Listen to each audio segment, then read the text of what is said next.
എൻ്റെ പേര് സുരേഷ്, സ്വദേശം തൃശ്ശൂർ. എൻ്റെ വീട്ടിൽ ഞാനും അമ്മയും അച്ഛനും മാത്രമേ ഉള്ളൂ.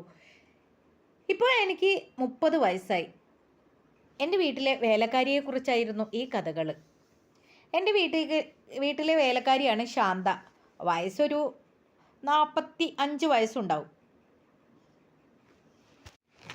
ശാന്ത ഡെയിലി എൻ്റെ മുറി ക്ലീൻ ചെയ്യാൻ വരാറുണ്ടായിരുന്നു. അപ്പോഴൊന്നും ഞാൻ അവരെ ശ്രദ്ധിക്കാറില്ലായിരുന്നു. ഇനി ശാന്തയെപ്പറ്റി പറയാം. വെളുത്ത് അത്യാവശ്യം ശരീര സൗന്ദര്യം ഉള്ള യുവതിയായിരുന്നു. നല്ല ഷേപ്പുള്ള സൗന്ദര്യമായിരുന്നു അവർക്ക്.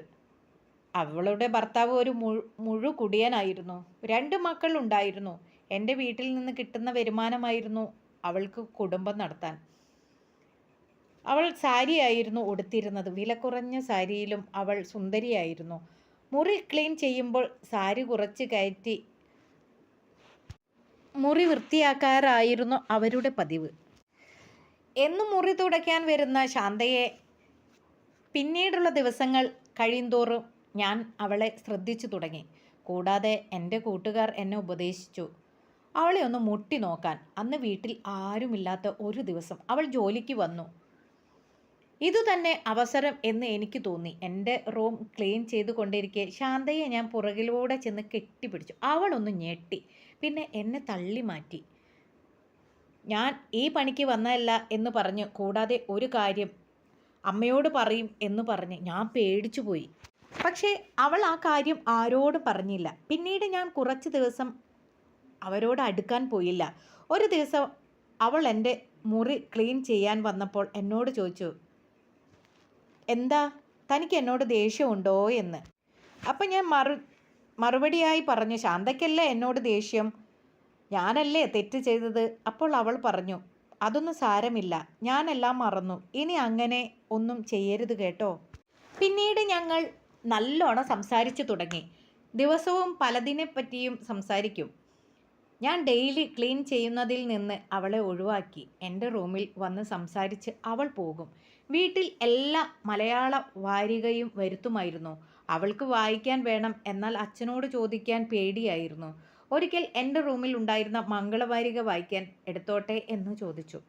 ഞാൻ സമ്മതിച്ചു. പിന്നീട് ഞാൻ അവൾക്ക് വേണ്ടി വാരികകൾ എൻ്റെ റൂമിൽ കൊണ്ടുവച്ചു. അവൾ മെല്ലെ മെല്ലെ എന്നോട് അടുത്തു തുടങ്ങി. ഞങ്ങൾ പലതും സംസാരിക്കുന്ന കൂട്ടത്തിൽ വാരികയിലെ റൊമാൻസിലേക്ക് കടന്നു. സംസാരം പലപ്പോഴും അങ്ങനത്തെ വഴിയിലേക്ക് പോയി. ചിലപ്പോൾ ചില നോവലിലെ ചില കളികളെ പറ്റി പറയാനും തുടങ്ങി. അങ്ങനെ ഞങ്ങൾ നല്ല അടുപ്പത്തിലായി. അവളുടെ ഭർത്താവിനെ പറ്റിയും പറയാൻ തുടങ്ങി. ദിവസവും കുടിച്ചു വന്ന് അവളെ ഉപദ്രവിക്കുക എന്നും ഒരു സുഖവുമില്ല എന്നു പറയും. ഒരിക്കൽ ഓണത്തിന് വളരെ ബുദ്ധിമുട്ടാണെന്ന് പറഞ്ഞപ്പോൾ എൻ്റെ പോക്കറ്റ് മണിയിൽ നിന്ന് ഞാൻ ഒരു 500 രൂപ അവൾക്ക് കൊടുത്തു. അവൾക്ക് നല്ല സന്തോഷമായി. അങ്ങനെ ഇരിക്കുമ്പോൾ ഞങ്ങൾ ഒരു കല്യാണത്തിന് പോയി. 4 ദിവസം കഴിഞ്ഞേ വരുള്ളൂ. അച്ഛനും അമ്മയും ബസ് സ്റ്റോപ്പിൽ നിന്ന് ഡോക്ടറെ കാണാൻ പോയി. ഞാൻ നേരെ വീടിൻ്റെ കീ ശാന്തയുടെ കയ്യിൽ കൊടുത്തിരുന്നു. ഞങ്ങൾ വരുമ്പോഴേക്കും വീട് ക്ലീൻ ചെയ്യാനായിരുന്നു അത്. ഞാൻ വീട്ടിലെത്തിയപ്പോൾ വാതിൽ അടച്ചിരുന്നു. ബെല്ലടിച്ചപ്പോൾ ശാന്ത തുറന്നു. എന്നെ കണ്ടപ്പോൾ മുഖത്ത് അവൾക്ക് വല്ലാത്ത സന്തോഷം തോന്നി. അമ്മയും അച്ഛനും കുറച്ച് കഴിഞ്ഞേ വരൂ എന്ന് ഞാൻ അവളോട് പറഞ്ഞു. അപ്പോൾ അവൾ വാതിലടച്ചു ശേഷം എന്നെ ഒന്ന് കെട്ടിപ്പിടിച്ചു. അവൾ പെട്ടെന്ന് പറഞ്ഞു, നിന്നെ കാണാതെ ഞാൻ വിഷമിച്ചു എന്ന്. ഞാനും ശാന്തയെ കാണാതെ വിഷമിച്ചു എന്ന് പറഞ്ഞു. അവൾ എന്നെ ചേർത്ത് പിടിച്ചു. കവിളിൽ ഒരു ചുംബനം നൽകി. ഞാനും കൊടുത്തു ഒരു ചുംബനം. എൻ്റെ ജീവിതത്തിൽ ആദ്യമായാണ് ഒരു പെണ്ണെന്നെ ചുംബിക്കുന്നത്. ശാന്ത ചുംബനം കൊണ്ട് പൊതിയാൻ തുടങ്ങി. എനിക്കുള്ള സുഖം പറഞ്ഞറിയിക്കാൻ പറ്റില്ലായിരുന്നു. ആദ്യ സുഖം. ഞാൻ അവളെ കെട്ടിപ്പിടിച്ചു. അവൾ എൻ്റെ ശരീരം അവളുടെ ശരീരത്തിലേക്ക് ചേർത്തി അമർത്തി പിടിച്ചു. ഞങ്ങൾ ശരിക്കും പറഞ്ഞാൽ എന്തിനും തയ്യാറായി നിന്നു.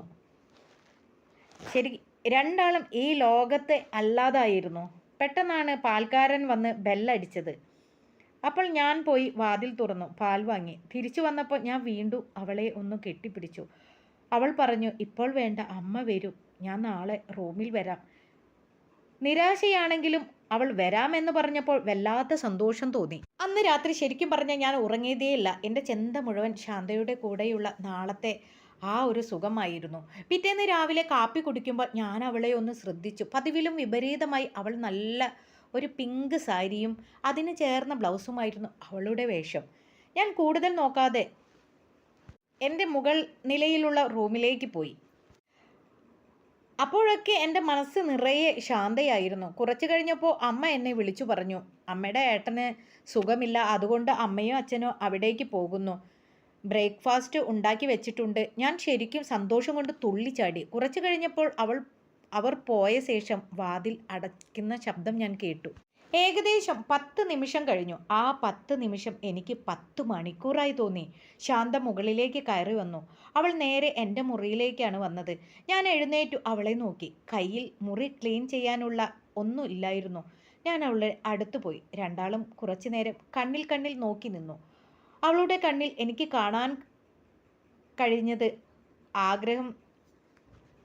വീണ്ടും ഞാൻ ആ കണ്ണുകളിലേക്ക് നോക്കി. അടങ്ങാത്ത എന്തോ വികാര വേലിയേറ്റം ആ കണ്ണിൽ നിറഞ്ഞു നിൽക്കുന്നത് ഞാൻ കണ്ടു. ഞാൻ മെല്ലെ അവളുടെ കയ്യിൽ പിടിച്ചു. അതിനുവേണ്ടി കാത്തു നിന്ന പോലെ അവൾ എന്നിലേക്ക് ചാഞ്ഞു. എന്നെ കെട്ടിപ്പിടിച്ചുകൊണ്ട് അവൾ പറഞ്ഞു, എനിക്കെന്താ അറിയില്ല, നിന്നോട് ഭയങ്കര ഇഷ്ടമാണെന്ന്. അതും പറഞ്ഞ് അവൾ എന്നെ വരിഞ്ഞു മുറുക്കി. ശരിക്കും പറഞ്ഞാൽ അവളുടെ ആ ആവേശം എന്നെ വല്ലാതെ അത്ഭുതപ്പെടുത്തി. എനിക്ക് ശരിക്കും എൻ്റെ എല്ലാ കൺട്രോളും പോയിരുന്നു. ഞാൻ അവളുടെ കൈകളിൽ അമർത്തി പിടിച്ച് മെല്ലെ എൻ്റെ ബെഡിലേക്ക് ഇരുത്തി. എന്നിട്ട് അവളുടെ ആ സാരിയിൽ ഞാൻ പിടുത്തമിട്ടു. പെട്ടെന്ന് അവൾ തന്നെ പറഞ്ഞു, ഞാൻ ഈ സാരി ഒന്ന് അഴിച്ചു വെക്കട്ടെ, ഇതിൽ ചുളിവ് വീഴും, അമ്മ വന്നാൽ അത് പെട്ടെന്ന് നോട്ട് ചെയ്യും എന്ന് പറഞ്ഞു. ഞാൻ സന്തോഷത്തോടെ പറഞ്ഞു, ആയിക്കോട്ടെ. പെട്ടെന്ന് നേരെ വിപരീതമായി എന്നെ അവൾ ബെഡിൽ പിടിച്ചിരുത്തി. ശാന്ത മുട്ടിന്മേൽ ഇരുന്നു. പിന്നീട് അവിടെ എന്തെല്ലാം നടക്കുന്നുമുണ്ടെന്ന് എനിക്ക് പറഞ്ഞറിയിക്കാത്തുള്ള ഒരു സുഖമായിരുന്നു. എനിക്ക് ആ സുഖം കൂടുതൽ കൺട്രോൾ ചെയ്യാൻ പറ്റില്ലായിരുന്നു. ഞാൻ അവളെ പിടിച്ച് എഴുന്നേൽപ്പിച്ചു. എന്നിട്ട് പതുക്കെ അവളെ ബെഡിൽ പിടിച്ചിരുത്തി. പിന്നീട് അവിടെ നടന്നത് അവളുടെ ശീൽക്കാരവും ശബ്ദമായിരുന്നു. ഞാൻ ഏതോ സ്വർഗത്തിലെന്ന പോലെയായി. 10 മിനിറ്റിന് ശേഷം ഞങ്ങൾ രണ്ടുപേരും തളർന്ന് അവശനായി കിടന്നു. അങ്ങനെ ഞങ്ങളുടെ കിടപ്പ് എത്ര നേരമെന്ന് അറിയില്ല. ഞങ്ങൾ ചെറുതായൊന്ന് മയങ്ങിപ്പോയി.